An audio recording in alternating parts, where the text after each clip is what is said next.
అందాల పోటీలకు అన్ని తయారైనాయి కదా. మెల్లగా ఒకళ్ళనుకోగలు సెలబ్రిటీలు పెద్ద పెద్దోళ్ళు దిగుతున్నారు హైదరాబాద్‌ల. మరి ఎవలెవలు వచ్చిర్రు? ఏంది? గా కొత్త మొత్తం మార్చుకుందాం పాండ్రి. ఆట్ సినిమాల విలను బట్ రియల్ లైఫ్ లో హీరో అయిన సోను సూద్ సారు హైదరాబాద్ లో దిగిండు కదా. దేనికి అనుకుంటురు? అందాల పోటీలు చూసేటందుకు వచ్చిండు సారు. మరి ఇంత గొప్ప మనసున్న మనిషి, కరోనా టైంలో ఎందరో ప్రాణాలు కాపాడిన దేవుడు మన హైదరాబాద్ వస్తే ఎట్లుండాలే వెల్కము. గాదానికే మన తెలంగాణ సంస్కృతి సాంప్రదాయాలతోని సోను సుద్ సార్కు ఘన స్వాగతం పలికిర్రు అధికారులు. సారు ఒక్కడనే కాదు, ఈ అందాల పోటీలకు చాలా మంది సెలబ్రిటీలు పెద్ద పెద్దోళ్ళు రాబోతున్నారట. మెల్లగా వీలు చూసుకొని ఒక్కొక్కరు దిగుతారు కావచ్చు.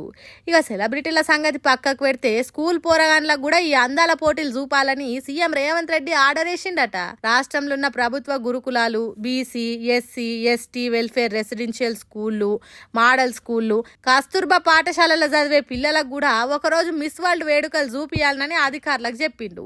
దీనికోసం ఏమేమి అవసరమో అన్ని సవలతులు చక్కగా చూసుకొని ఎసోంటి లోటుపాట్లు లేకుండా చేయాలని చెప్పిండు. మరిగా ఈ అందాల పోటీల వల్ల రాష్ట్రంలో ఏమన్నా మార్పు వస్తుందా, ఈ వేడుకల రిజల్ట్ ఎట్లుండబోతుందో చూడాలనంటే అవి షురు అయ్యేదాకా ఆగాల్సిందే పొర్రి.